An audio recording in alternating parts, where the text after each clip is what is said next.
We're now pleased to have our first speaker of the day, Mr. Suresh Ramaswamy, Digital Lead, Regional Director, Southeast Asia of the Grey Group, who's going to come on stage to speak to us. He's going to be speaking about salesmanship in pixels. Suresh is, as I mentioned, Digital Lead for Southeast Asia at Grey. He leads creative digital solutions for multinational brands across the entire Asia-Pacific region. Prior to Grey, he was Regional Director of Social and Mobile at Leo Burnett, where he was my colleague, my regional colleague. He led social media marketing for Samsung Electronics across Asia Pacific, Middle East, and the North African regions. I'm going to let Suresh introduce his depth of experience. We were just chatting and he was telling me that he's been in this industry for over 21 years, I think. So we're really looking forward to his talk. His experience of over 20 years is not just, of course, in digital, but in advertising, direct, digital, and data-driven marketing as both a client and, of course, from the agency side. So he brings an interesting perspective to the stage. Please join me in welcoming Suresh on stage right now. Good morning. Firstly, thanks to the Brand Forum for having me here. I'm privileged to be speaking, and it's my first trip to Dhaka, and it's been a great experience, even though it's been just a few hours that I've been over here. Now, when I got asked by Brand Forum to kind of come and speak here at the Digital Summit, the first thing that I was drawing inspiration was from Albert Lasker, who, even before the days of the Mad Men, and even before the days of the Facebooks and all of the explosion that we've had in media, when he described the industry that we are, advertising, in very simple terms, saying advertising is nothing but salesmanship in print. So the mediums change, and new technologies come in, new forums come in, new channels come in. But what hasn't changed is the role advertising plays in people's lives and also in terms of business. Advertising primarily has two roles. One is in terms of creating demand, and second, in terms of creating a premium.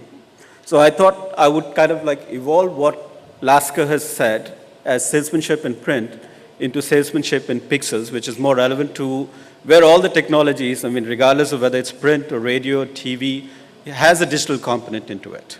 Yeah? So, when I was coming here to Dhaka, it was my first trip, and I have a few friends here, Nosha. I know a few other guys who worked with me at Leo Burnett. They were telling me about you've got to try the biryani, and you've got to try these old markets, and you've got to go to the old city, etc., etc. And a colleague of mine also mentioned, hey, have you heard of the Bangladeshi surf girls? And I was like, oh no, what's that? I can't kind of connect Bangladesh and surf and girls all together, right? And no disrespect, I found this story to be fascinating for me. So I just started to kind of explore the story. But also what I realized was this was a photographer named Alison who kind of got interested in it. And all she did was she started to kind of create a sort of a crowdfunding platform for this thing. And if you actually look at the things, what has happened is she, whether consciously or unconsciously has kind of used a lot of the principles that we use in terms of promoting brands to actually promoting this, what the passion that the girls are kind of following. Yeah. Now, firstly, she created a story that the media would be very, very interested in because it was very, very editorial friendly. Yeah. And once she kind of published it, you can see she's done incredibly well in terms of results. This is kind of results any brand marketeer would be kind of proud of. She's got 2x the times that she's kind of set out as a target for the kind of funding. If you Google, the first 2 pages are full of results about the girls and their stories and the incredible lives that they are leading so far. And then if you also look at the major publications, whether it's the LA Times or publications across the UK, you start to have the story kind of feature. Yeah? So pretty much, this is some of the potential that we have in the media where it's actually something that's happening in a small place in a beach in Bangladesh, which suddenly is making headlines in the LA Times and is making headlines in the UK, across the world as well. So that said, what I want to do was like, before we start to explore, today there's going to be a whole lot of speakers talking about how to demystify digital marketing. I thought we'd just take a step back in time before we kind of like step forward to see where we are and where we're kind of like going. Now, if you actually look at 1837, in fact, I mean, this is more than like, 150 years or so, Procter & Gamble was known as, the company that made soaps and candles. And at that time, the advertising medium that they had was the board that they had on the shop front or the glass that they had on the little shop where they were selling this product. So pretty much, that was the advertising that was available. The technology at that time was paint, and the canvas at that time was the piece of wood that was available for people to kind of like advertise themselves. And the first advertising line for Procter & Gamble, which is kind of like looked upon as almost, the pioneer of television and the pioneer of a lot of stuff that is doing in marketing, was the simple line saying pure goods and honest weight. Yeah? And Procter & Gamble, as you guys know, also was the one who invented the term soap operas. So fast forward, I mean, you've had much more innovations happening in terms of print, in terms of radio, in terms of other channels coming up. Suddenly, you had television kind of like breakthrough, and you could have images kind of like beamed into the house, and this gave a chance for brands to kind of like speak directly in the living rooms of people, and using, emotion, using video, using almost like, transposing what was happening in one place directly into the rooms. And again, at that point in time, the media channel was kind of like slightly unfragmented. So all brands had to do was kind of like put an interesting message out on TV, convince the people, create desire, and make sure that the stores were stocked so people can kind of like, see the ads, be inspired by them, and go into the shop. Now,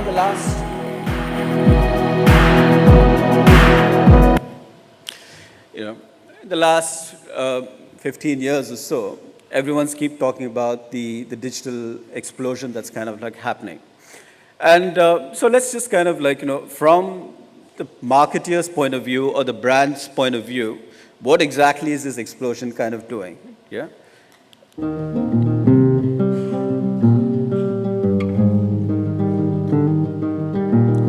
So when you started off, you had a few channels like print, radio.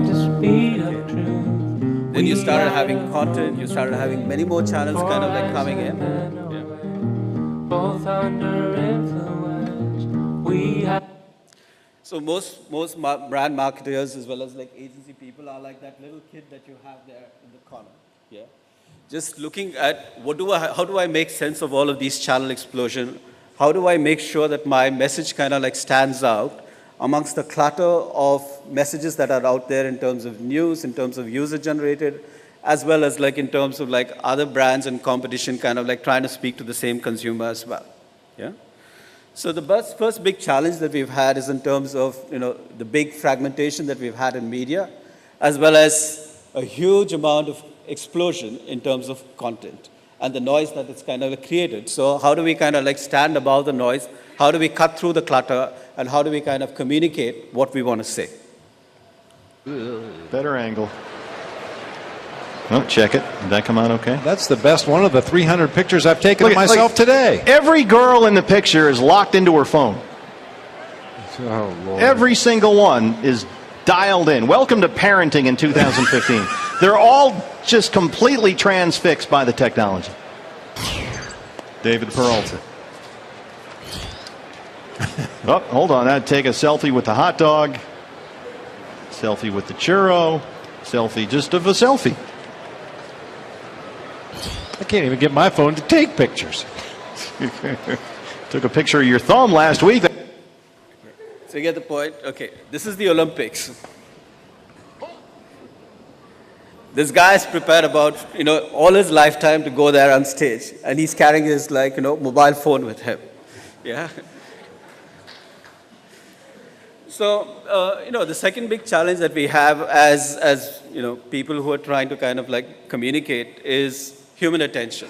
I mean, there's lots of studies that have been going on in terms of, the human attention span is kind of coming down. We have very, very short attention spans.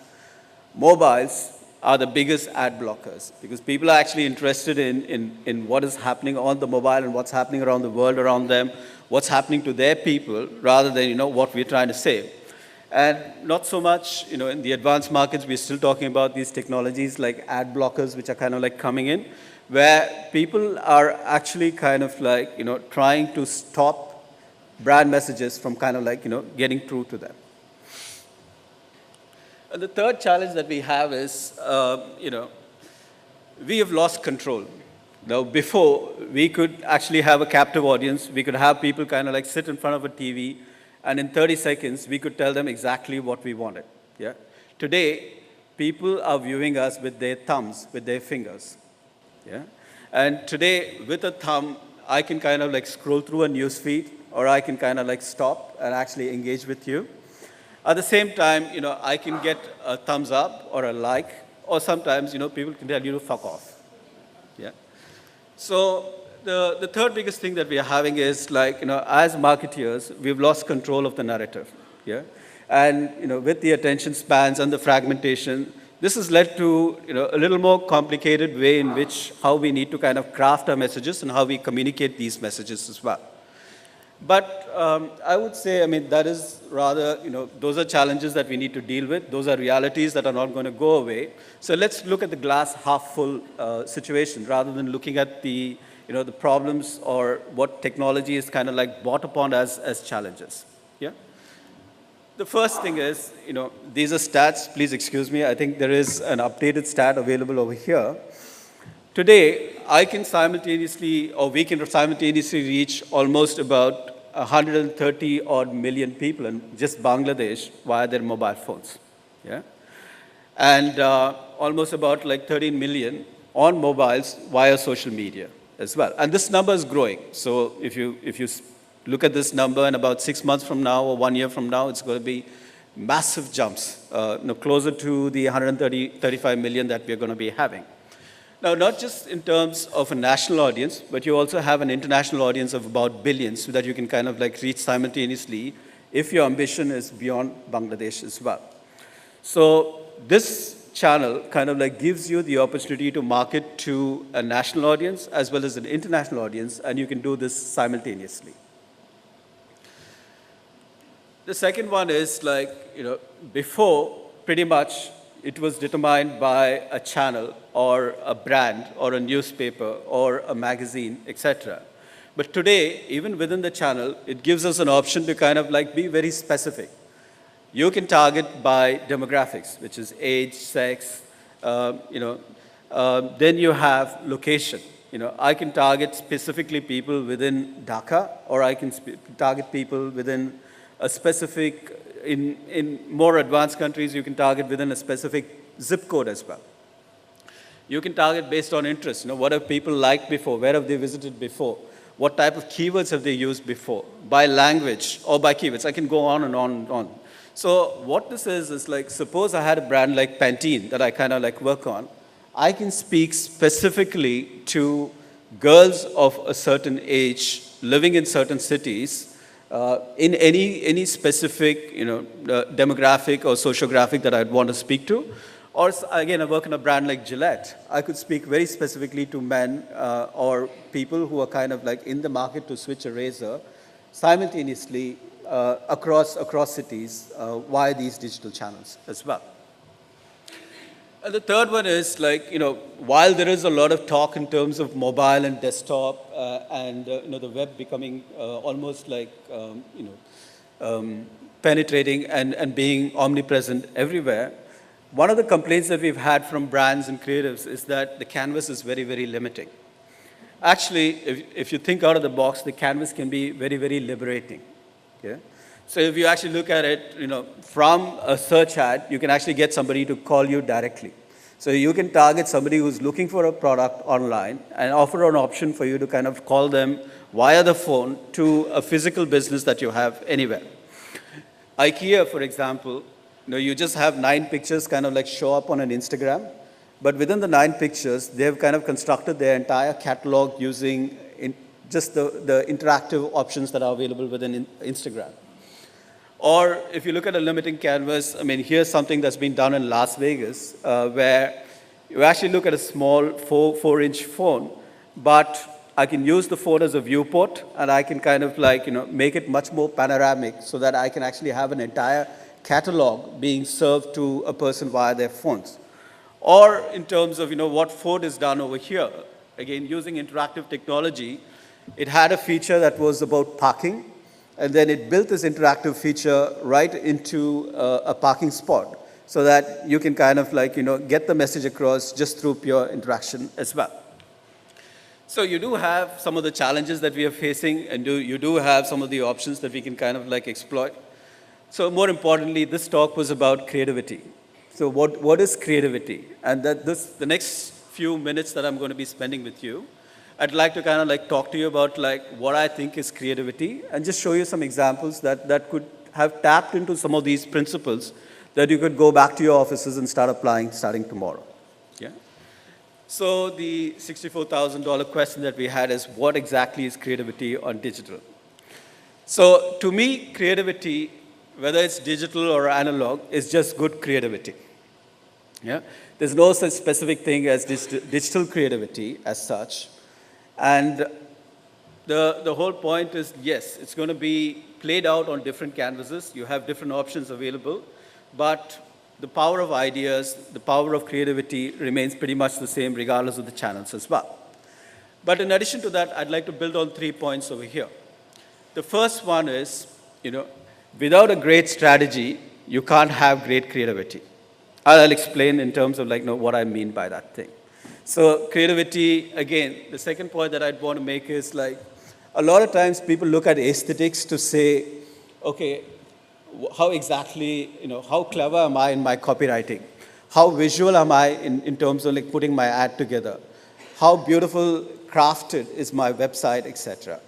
But creativity is much more than that. Okay, it's not just that in terms of like, just the visual and the facade that we are kind of creating for the brand, but actually much more than just like using technology and using the canvases in order for us to kind of like, connect as well as like communicate with the people. And the third thing is like, you'd say, why exactly do I need creativity? Yeah. When I can reach millions of people today, why do I need creativity? Because I can get my message across. I can get what my product stands for, or what's the big difference that I have in my product, and people are going to be interested in that. Now, a couple of things which are happening. I mean, around the world, and this is a challenge that all of us are facing, budgets are dwindling. Yeah. And there is always going to be a constraint in terms of like, and with the fragmentation that you have, how much are you going to be putting behind each channel, etc. Yeah? And this is a challenge that is being faced by agencies as well in terms of like, once the budgets kind of reduce, it's the type of people that you're going to be having working on your brands, etc. But more important than that, creativity has a direct relation to business results and also in terms on return of investment. Whether it's in terms of like share of voice that you're getting in media, or in terms of sales, or in terms of leads, or whatever your end result is, creativity has been proven to kind of like be the lever that you can press in order to suddenly shift the trajectory of your campaign completely from being flat or low to actually kind of like moving skywards. Yeah. So let me just kind of like elaborate on these points that we have. The first point that we had was a good strategy is a prerequisite for creativity. Yeah? And again, the point that I want to make over here is like, when you use creativity, it supercharges strategy, but a lack of strategy is not an option for you to become highly creative. Yeah? So here I want to just kind of like talk to you guys about a case study over here. Now, I think it's a practice regardless of anywhere that you go in the world. When you go to the supermarket or when you go to your local market around the corner, when you're buying your fruits and vegetables, you always kind of like, pinch your vegetables, or you look for the shape and look for them to be perfect and like whatsoever. But, the inside of the fruit and the inside of the vegetable, regardless of the shape or regardless of what it looks, is pretty much the same. Yeah? And there is a huge amount of wastage in terms of, products that are slightly out of shape, are products that don't look appealing to the eye. And suddenly, you have them being grown, people spending a huge amount of time transporting them to the supermarket, and suddenly they're finding their way into the trash can. Yeah? So again, here's a great way in which a company called Marcel in Paris used a great strategy to kind of like tackle this problem. So I want to just play this case for you. And it's called Inglorious Fruits and Vegetables. Sounds much better in French, but I can just walk you through this case. Fruits and vegetables are facing an absurd situation. On one hand, people are encouraged to eat at least 5 a day, a lot of money for families. On the other, we throw 300 million tons of it away each year. Tout ce qui rentre pas dans la norme, c'est poubelle. As the European Union made 2014 the European Year Against Food Waste, Intermarché, the third largest supermarket chain in France, decided to rehabilitate the non-calibrated and unperfect fruits and vegetables. So we launched Les Fruits et Légumes Moches, the inglorious fruits and vegetables, starring the grotesque apple, the ridiculous potato, the hideous orange, the failed lemon, the disfigured eggplant, the ugly carrot, and the unfortunate clementine. Now, you can eat 5 inglorious fruits and vegetables a day. As good, but 30% cheaper. How did we do it? We bought from our growers the products they usually throw away and sold them in stores. They got their own aisle, their own labelings, and their own spot on the sales receipt. For people to realize that they were just as good as the others, we designed and distributed inglorious vegetable soups and inglorious fruit juices.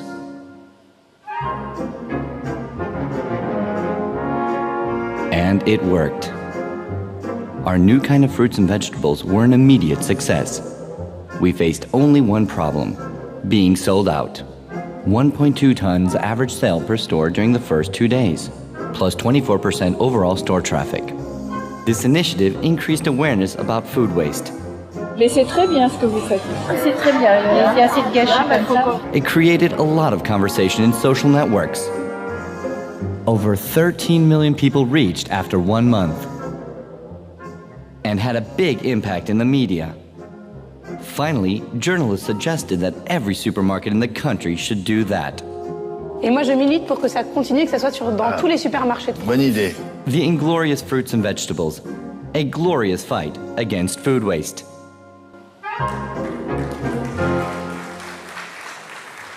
Again, if you started off with a digital channel for solving this problem, okay, you wouldn't have kind of like ended up with the same solution. So you first kind of like, understand, get to the crux of the problem, try to solve the problem, but also creating stuff in terms of like, although you're doing this in a supermarket, you're finding that this can penetrate into the online and then have the desired effect in terms of like, driving this proposition through to the people that you want to kind of reach. Yeah. The second point that I was trying to make was that creativity is more than clever copy, aesthetics, and shiny objects. It's not about using technology for the sake of technology as well. Now, the early guys who kind of like adopted digital technology are partly to blame for this, because a lot of stuff that we've had is like, things like spam, things like clickbait, things like bad user experience, things like innovation for the sake of innovation. All this, what it has done, has actually kind of like, created a sort of like, the term called banner blindness and stuff. Okay. So if you actually look at it, like ideas are like viruses. So once you're kind of like exposed to them, you develop some sort of an immunity for them. And the next time, that's not as effective. So, these are bad examples where you had things like, things that are popping to you every day as you surf, things that are like phishing emails, things that are spam, intrusive banners, interstitials that are kind of like appearing on your mobile as you're going out to check your favorite news site, etc. Yeah. But sometimes it's not just about this. Okay. Like Singapore Airlines, for example, is a great airline. And anybody who's kind of like flown on it will tell you that the experience is fantastic, the airline is fantastic. They also created a great-looking website. But unfortunately, people couldn't even book on that. And people couldn't even kind of like, check their points on that thing. And for KrisFlyer, which is their loyalty program, a lot of people were frustrated because they couldn't even go there and like change their seats or change their meal or change anything that was available. So they are changing that, and some of this is being created. So it doesn't mean that, just because you've got a great-looking facade or a great-looking experience, it actually is going to be kind of like delivering on the promise that you've kind of like had. Yeah? And sometimes, we've always talked about opportunistic marketing, which is like, oh, we've got to be real time. We've got to kind of like understand what's happening in pop culture, or we've got to understand in terms of what are the events kind of coming up. And how do we kind of create a brand message on the back of it? Here's, again, another bad example, in my opinion. Okay, it was around 9/11 in the US. The commemoration was kind of like happening for the 15th year over here. And one little outlet in Texas tried to get too clever with this thing. What better way to remember 9/11 than with a Twin Tower sale? Right now, you can get any size mattress for a twin price. Full mattress? Twin price. Queen mattress? Twin price. King mattress? Twin price. Store-wide sale all day long. Oh my God. We'll never forget. So again, it got millions of views, but it got millions of views for the wrong reason. And this is an outlet, but if it were a brand actually trying to do this, you would actually be worse off than actually having to kind of like, create this type of content. The last thing is, there is a lot of technology. People keep talking about AR, keep talking about, innovation, talk about sensors, and, all the technology that is kind of available. Now, this was an innovation that was pitched at Cannes for Nivea. And this used a bird, which pretty much, the whole point was like when kids go onto the beaches, sometimes they're not using sunscreen. And Nivea wants to kind of promote its sunscreen. So they said, we're going to have this bird around. And as we spot kids, we have guys hiding behind the bushes and kind of press a button. But they got scammed because, like, what if a kid looks up and the sunscreen goes into their eyes? Okay, and why do you have to kind of be so dramatic to make this point again? So they try to kind of like, try to be too clever with their digital innovation, but actually kind of like, fell apart and took it back quite a lot compared to the few other innovations that Nivea has kind of done. Yeah. The third point that I was trying to make is creativity drives disproportionate business results and return on investment. And there are three key tenets in creativity. I mean, one is originality in terms of how original is your idea. The second one is your idea worthy of people's time? Do people want to spend time with your idea? Yeah.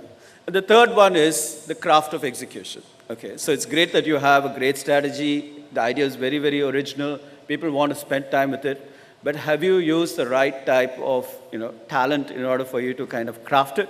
Because it's like, even a soap needs to be sold in a great packaging. So even if you have a great soap, you can't just kind of wrap it up in a newspaper and sell it because it's not as appealing to this thing.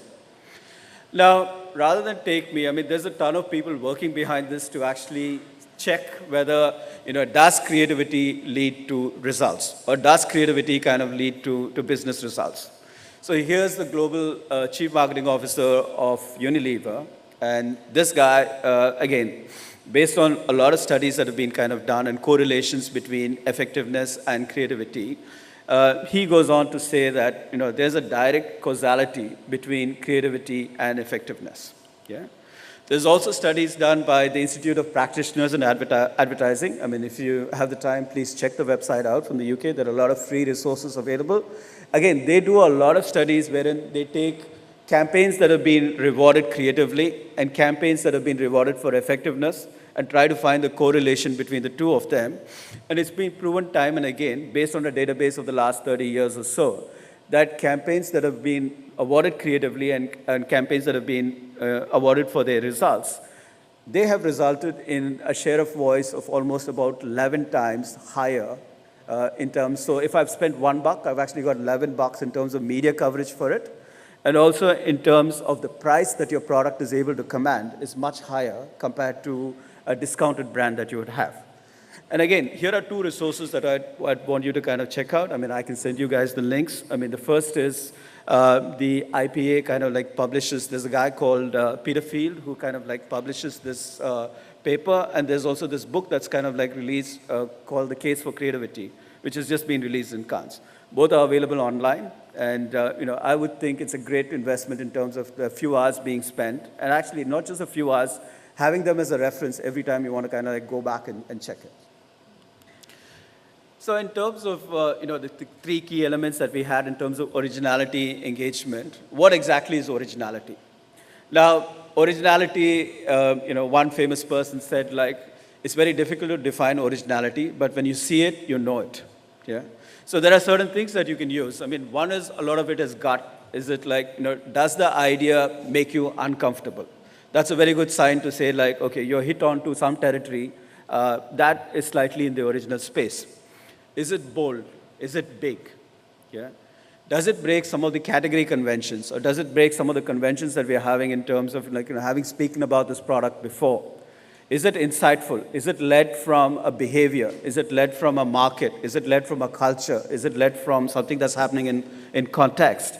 And lastly, we just had a very respected editor talk about it. Would he be interested in our story to kind of feature that in this thing? So how editorial friendly is our story? So we've talked earlier about the constraints in terms of attention. And again, here's an example that you might have seen. This was for an insurance company, Geico. And knowing that the attention spans have gone down from about 9 seconds to 8 seconds, they delivered the message in 5 seconds. Don't thank me. Thank the savings. You can't skip this Geico ad because it's already over. Geico. 15 minutes could save you 15% or more on car insurance.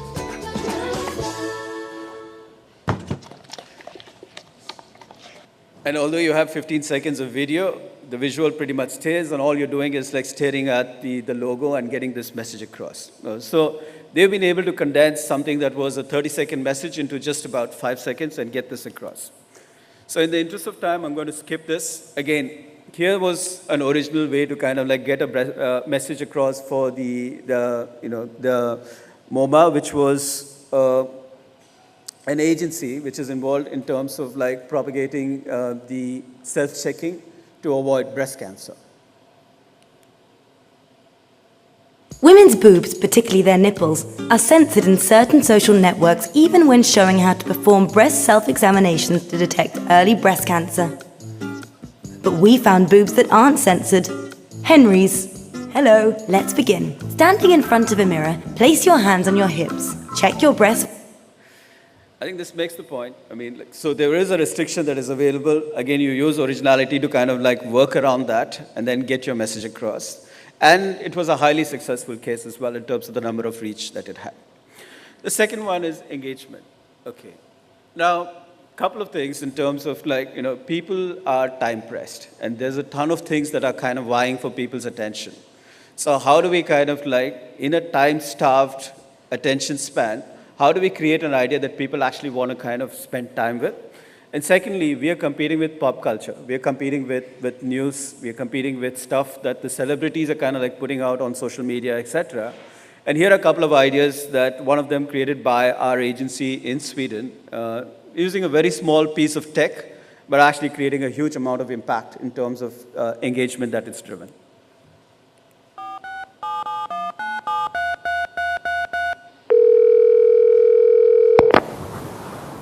You will soon be connected to a random Swede somewhere in Sweden.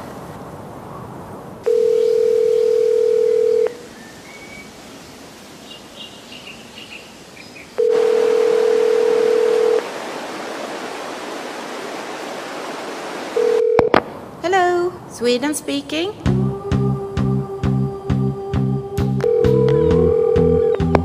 Ja, hallå? I know a club. You'll love it. It's morning here.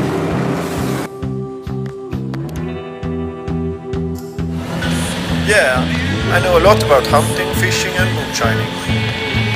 Listen to this!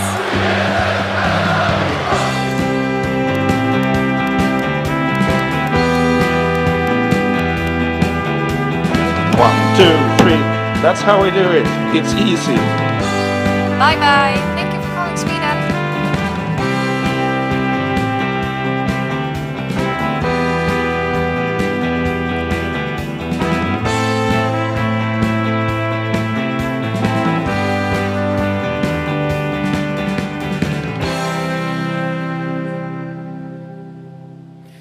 again, using a very simple piece of tech, the phone that's available in everyone's home. Yeah. I'm going to skip this. This is Volvo in the interest of time. But again, I mean, this is a case in which it used the Super Bowl as a way to kind of like launch a promotion. Car brands specifically spend millions of dollars to advertise in the Super Bowl. So Volvo, the idea again, this was developed by Gray in New York. While it launched a promotion saying that every time there's a Super Bowl ad that's kind of like going on for Mercedes, for example, if you tweet about Volvo, yeah, and saying like, who do you want to gift this Volvo to, that person stands a chance. So they actually directed eyes away from the TV screen where the other brands had kind of like spent millions of dollars to get in front of them, and months planning those creatives, to actually using Twitter to engage with Volvo while the competition was kind of like playing. Yeah. The next part that we talk about is execution. Okay, we always talk about great craft, and here, the whole thing is like, sometimes it's not just about what you tell, it's about how you make people feel. And here, great craft is a big way for us to kind of like break through and get through the people. Here's an example for bonds. And again, it's a great use of technology and context in order to kind of like deliver a message for this underwear brand in Australia.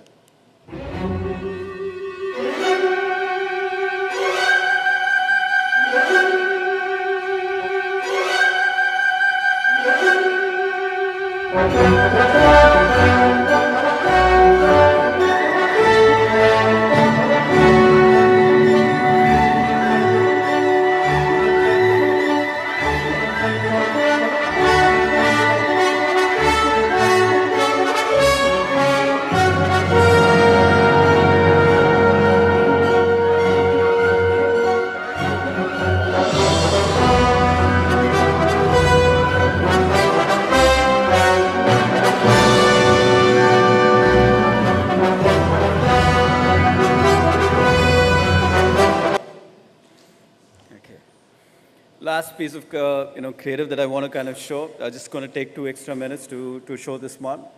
It's a great piece of craft. We work on a brand called SK2 at P&G. Shiseido in Japan was always known as highly, it was like my mother's brand or my auntie's brand or so on. And they wanted to kind of like reach a very young audience. Yeah.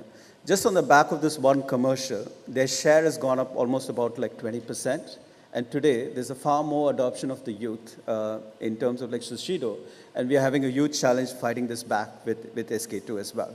But I admire this commercial that's kind of like even if it's been done by a competitor. So I just want to play this for you guys. Yeah.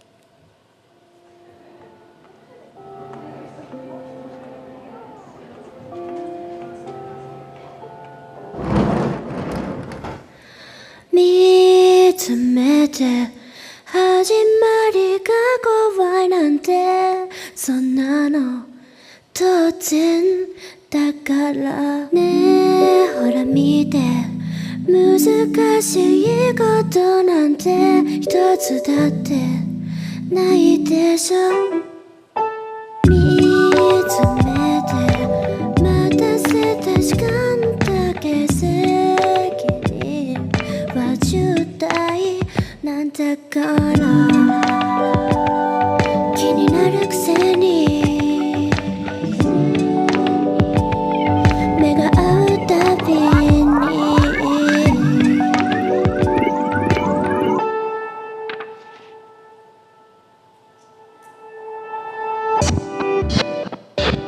君のその視線尻目に僕は冷静になっていくと夢甘い誘惑には乗らないてかまずかったれ酔わせぶりなそんな仕草お静かな芸者いらない計算自分のまま弱かった無理しないでいいんじゃんね君は君のままが一番暇つぶしに逆さぎたよりも夢を磨く見つめてるのは君の方よく見てみな Yeah仕掛けたのどっち You know what I mean こっち抜け出そうとしてももう遅い If you wanna play the game もうあなたははめられてる Yeah So you wanna play the game Yes I wanna play the game If you wanna play the game, 뭐 아나타와 하멜라레텔로 yeah. So you wanna play the game. 원하니까 갖다 놓아 아나타.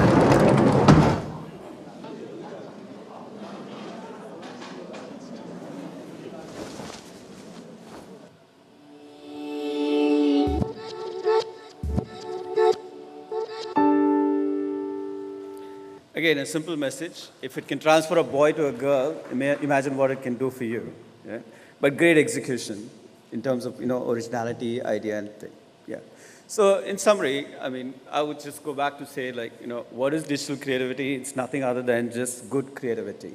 Yeah. You need a good strategy. Don't think of just clever copy aesthetics, but think of the finesse in your execution. Think of the experience that you want to kind of like deliver. And if you do creativity well, it drives response in terms of like both results as well as like in terms of returns of your investments. Yeah.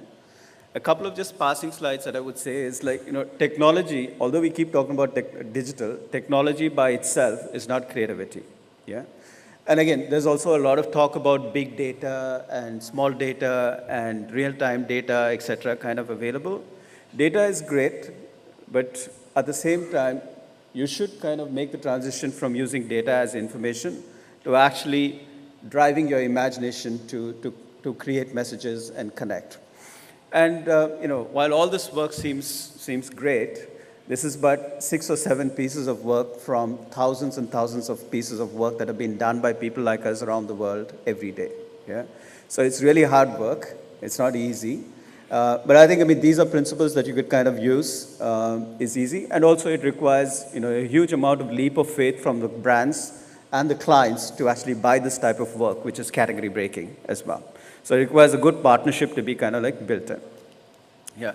Last slide that I would say is, creativity.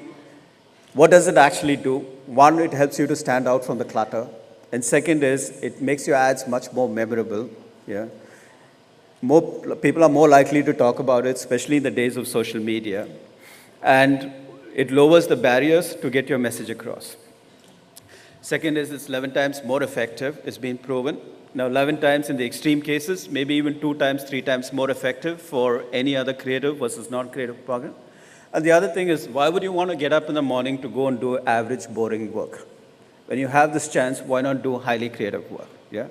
That said, okay, I'd like to thank you for your time. And if you have any questions, more than happy to answer them now.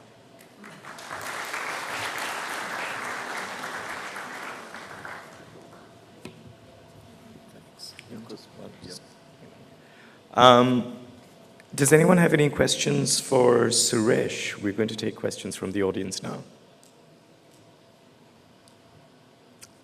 If you do have a question, if you don't mind raising your hand, and we'll make sure a mic gets out to you. Anybody? No? I think we're fine. Yeah? Thanks very much for your chat, Suresh. I'd like to... Oh, I beg your pardon. We do have a question. I'm sorry. Hi, my name is Ashish. Hi, Suresh. Hi. One question.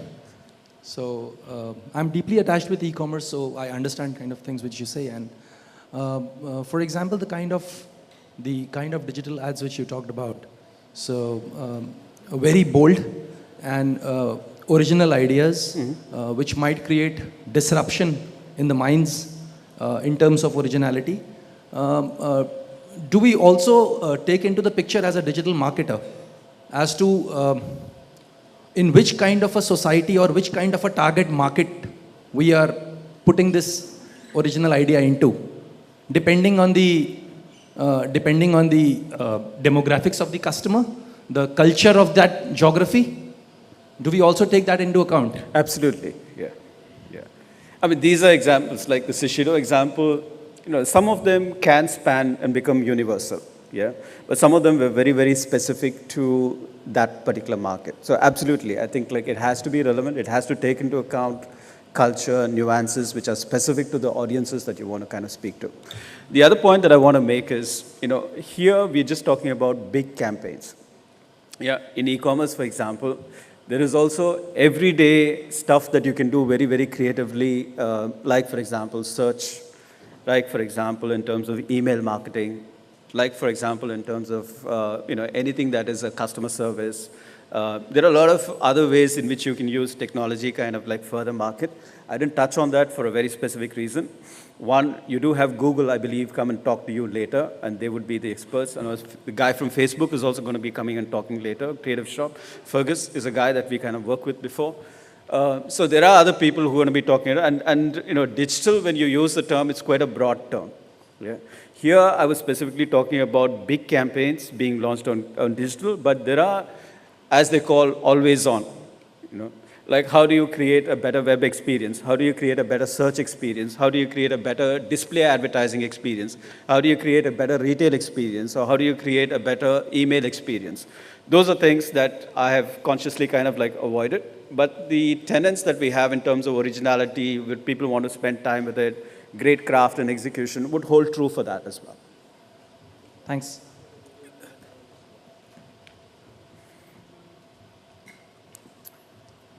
Any other questions?